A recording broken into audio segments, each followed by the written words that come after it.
Internal energy का। Internal energy क्या होती है? इंटरनल का मतलब आंतरिक, एनर्जी का मतलब ऊर्जा। किसी सिस्टम की इंटरनल एनर्जी के बारे में पढ़ेंगे हम, ठीक है बेटा? एक बार गेट बंद करके आओ। कल हमने क्या चीज़ पढ़ी थी? थर्मोडायनेमिक्स के प्रोसेस के बारे में पढ़ा था, है ना? आइसोथर्मल, आइसोबारिक, साइक्लिक प्रोसेस क्या होते हैं। तो आज हम पढ़ेंगे किसी सिस्टम की इंटरनल एनर्जी क्या होती है। सिस्टम मतलब सिलेंडर है हमारे पास, जिसके अंदर क्या भरी हुई है? गैस, ठीक है? क्योंकि थर्मोडायनेमिक्स में हम उसी का यूज़ कर रहे हैं ज़्यादातर, तो हम उस सिस्टम की एनर्जी के बारे में पढ़ेंगे यहाँ पर कि उसकी इंटरनल एनर्जी कैसी होती है, कौन कौन सी होती है।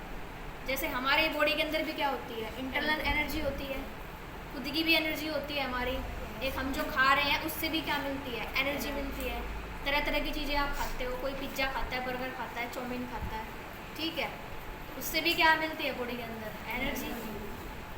जूस पी रहे हो उससे भी एनर्जी मिलती है। खाना खा रहे हो अलग अलग तरह का, उससे भी क्या मिलती है? एनर्जी मिलती है। तो उसे हम क्या कहते हैं? Internal energy. तो सिस्टम की बात हो रही है यहाँ पर। तो कोई भी सिस्टम हो उसके पास केवल दो ही तरह की एनर्जी होती है, एक काइनेटिक एनर्जी और एक पोटेंशियल एनर्जी। बात समझ में आई? सिस्टम की बात हो रही है। हमारी बॉडी के अंदर तो बहुत सारी तरह की एनर्जी है, लेकिन जो सिस्टम होता है उसमें केवल दो ही तरह की एनर्जी होती है, एक काइनेटिक एनर्जी और एक पोटेंशियल एनर्जी। दूसरी बात, अगर हम आइडियल गैस की बात करें तो आइडियल गैस के लिए जो पोटेंशियल एनर्जी होती है वो ज़ीरो होती है, उसके पास केवल काइनेटिक एनर्जी ही होती है। बात समझ में आई? अगर कोई हम आइडियल गैस ले लें, आइडियल गैस आप आगे पढ़ोगे थर्मोडायनेमिक्स में क्या होती है। तो हेडिंग डालेंगे इंटरनल एनर्जी।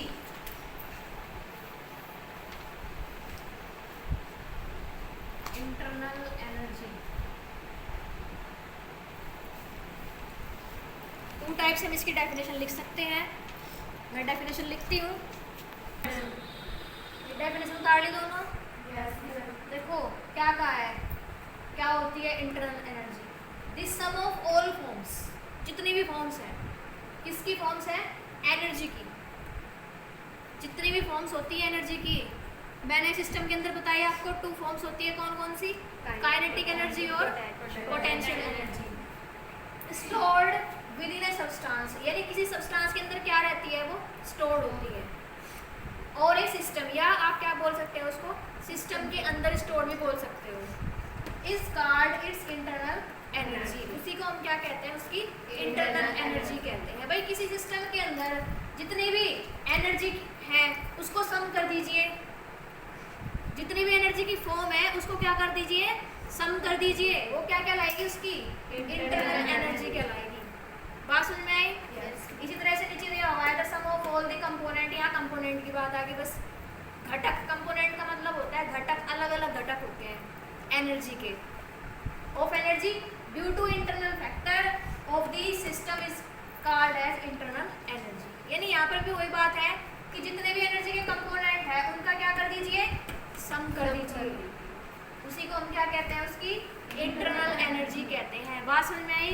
जैसे कहेंगे इंटरनल एनर्जी, जितनी भी एनर्जी की फॉर्म होगी किसी सिस्टम के अंदर उनका सम कर दीजिए, उनको जोड़ दीजिए, तो वो क्या कहलाएगी? उसकी इंटरनल एनर्जी कहलाएगी, किसी सब्सटेंस की या किसी सिस्टम की। जो इंटरनल एनर्जी होती है उसको हम डिनोट करते हैं यू से।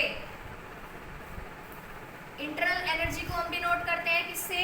यू से, ठीक है?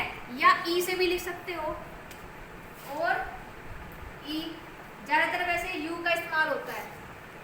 बात समझ में आई? किससे लिखते हैं इंटरनल एनर्जी को? यू से लिखते हैं। वैसे आप ई से भी लिख सकते हो, अगर बाय चांस भूल गए तो ई का भी आप यूज़ कर सकते हो। तो इंटरनल एनर्जी, अगर हम किसी सिस्टम के अंदर बात करें, गैस की बात करें, तो जो इंटरनल एनर्जी का सम होता है वो क्या हो जाएगा? U is equal to kinetic energy plus potential energy. Kinetic energy plus potential energy, ठीक है? अगर सिस्टम के अंदर आइडियल गैस भरी है तो जो पोटेंशियल एनर्जी होगी उसकी जीरो हो जाएगी।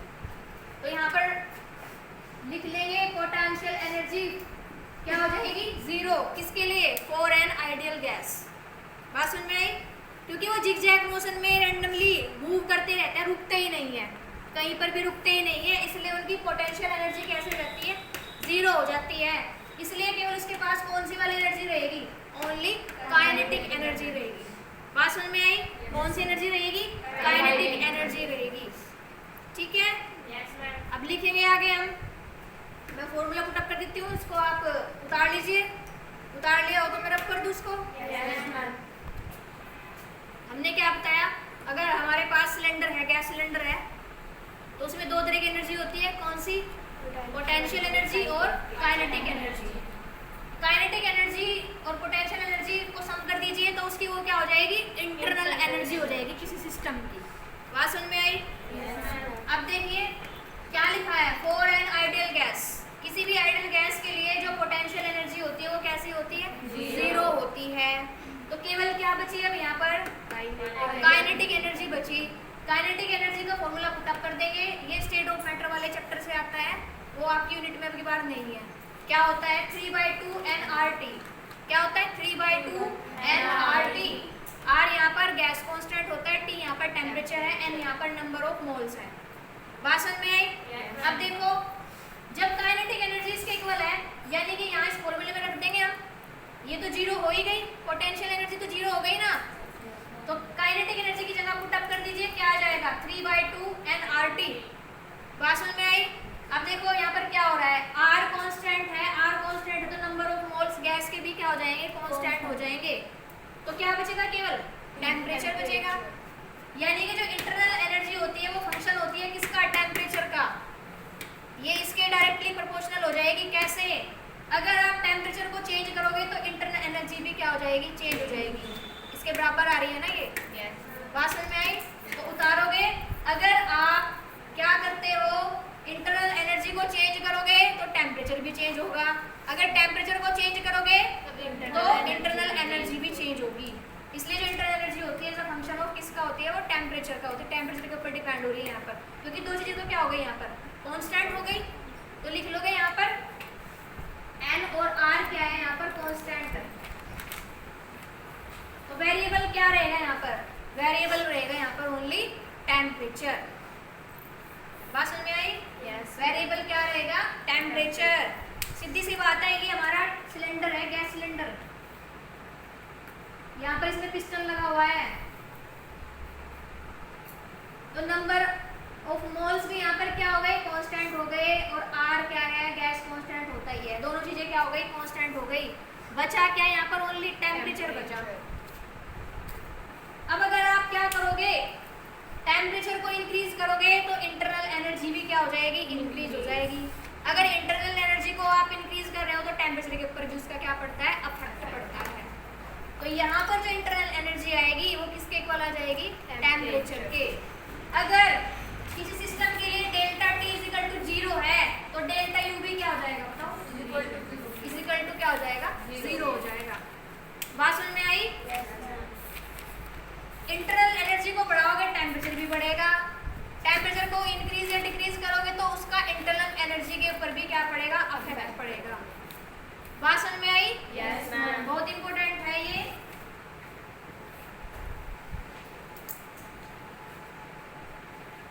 यहाँ तक समझ आ गया सभी को? Yes ma'am.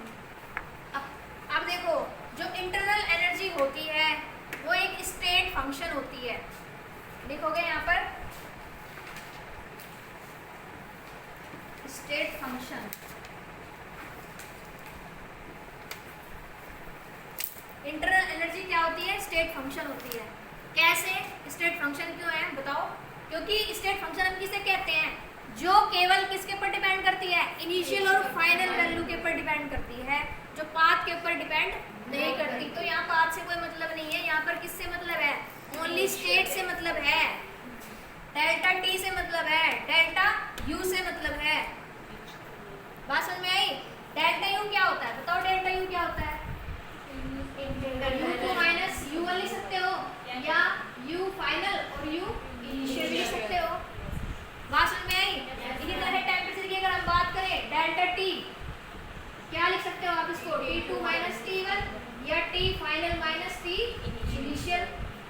बात समझ में आई? तो क्या है ये?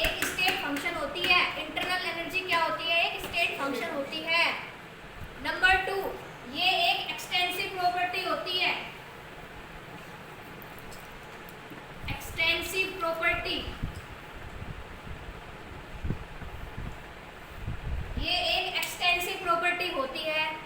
एक्सटेंसिव प्रॉपर्टी किसको कहते हैं? जो मैटर की क्वांटिटी के ऊपर डिपेंड करता है उसे हम क्या कहते हैं? एक्सटेंसिव प्रॉपर्टी कहते हैं। पढ़ के आए हो आप? एक्सटेंसिव और इंटेंसिव दो तरह की प्रॉपर्टी मैंने आपको पढ़ाई है लेक्चर फर्स्ट में, समझे? तो यहाँ पर हमें गैस से मतलब है कितनी गैस इसके अंदर सिलेंडर के अंदर है, बात समझ में आई? तो इसका मतलब क्या हो गया? ये एक्सटेंसिव प्रॉपर्टी हो गई जो क्वांटिटी ऑफ गैस के ऊपर डिपेंड कर रही है, क्वांटिटी ऑफ मैटर के ऊपर डिपेंड कर रही है, इसलिए क्या हो गई है यहाँ पर एक एक्सटेंसिव प्रॉपर्टी हो गई। बात समझ में आई? Yes ma'am. उतारो इन्हें यहाँ पर, यहाँ तक हो गया। ये स्टेट फंक्शन होती है, एक्सटेंसिव प्रॉपर्टी होती है। एक सबसे इंपॉर्टेंट बात, we can not measure internal energy of a system. हम किसी भी सिस्टम की इंटरनल एनर्जी को एक्यूरेट नहीं बना सकते कितनी है। बात समझ में आई? किसी भी सिस्टम की एक्यूरेट इंटरनल एनर्जी को हम नहीं बता सकते कितनी होती है। हम केवल क्या बता सकते हैं? We can only measure the change in it. हम केवल इतना बता सकते हैं कि उसमें कितना चेंज आया है। बात समझ में आई? यानी क्या बता सकते हो? Delta U is equal to U2 minus U1 निकाल सकते हो आप, चेंज निकाल सकते हो, केवल चेंज निकाल सकते हो। एक्यूरेट आप उसको मेजर नहीं कर सकते, कोई नहीं कर पाया आज तक। इतने साइंटिस्ट हुए हैं दुनिया में, कोई नहीं कर पाया। बात समझ में आई? केवल हम क्या कर सकते हैं? ओनली मेजर कर सकते हैं। क्या मेजर कर सकते हैं? भाई उसके अंदर कितना चेंज हुआ है। क्या बात समझ में आ रही मेरी? Yes ma'am. तो ये बहुत इंपॉर्टेंट टॉपिक था आपका इंटरनल एनर्जी का। और आगे आपका आएगा फर्स्ट लॉ ऑफ थर्मोडायनेमिक्स, इसी के अंदर यहाँ इंटरनल एनर्जी की बात होगी, इसलिए मैंने आपको पहले ये इंटरनल एनर्जी पढ़ाई है क्या होती है। तो सभी बच्चों को समझ में आ गया? Yes ma'am. कोई बच्चा ऐसा तो नहीं जिसको नहीं समझ में आया? No ma'am. बता दो, अगर नहीं आया तो मैं दोबारा बता दूंगी। आज नहीं करती क्यों? कैसे कैसे कैसे हैं? चलो बहुत अच्छी बात। आपका यूज करा करो, थोड़ा सा जाने दिया करो, अंदर घुसने दिया करो मैटर को, ठीक है? उसको सोचा करो भाई क्या है ये, इतना मुश्किल भी नहीं है। अगर आप सोचो इतना मुश्किल भी नहीं है तो बहुत बढ़िया, आप अच्छा चल रहे हो बिल्कुल। साथ के साथ करा करो जो भी मैं कराती हूँ, रोजाना याद करा करो। ये नहीं कि कल पे छोड़ दो, आज नहीं करते कल करेंगे, वरना भूल जाओगे सब कुछ। क्योंकि थर्मोडायनेमिक्स फिजिकल केमिस्ट्री का पार्ट है, ठीक है? और जो बायो वाले बच्चे होते हैं वो थोड़े से डरते हैं इस चीज़ से, मैथ वाले तो फिर भी कर लेते हैं, ठीक है? क्योंकि वो न्यूमेरिकल वगैरह करते हैं, यहाँ पर नहीं हो पाता। लेकिन ऐसी बात नहीं है कि बायो वाले बिल्कुल ही बुद्धू हैं, कर लेते हैं वो सब कुछ अच्छा, क्योंकि मैं भी तो बायो से हूँ। चलो ठीक है।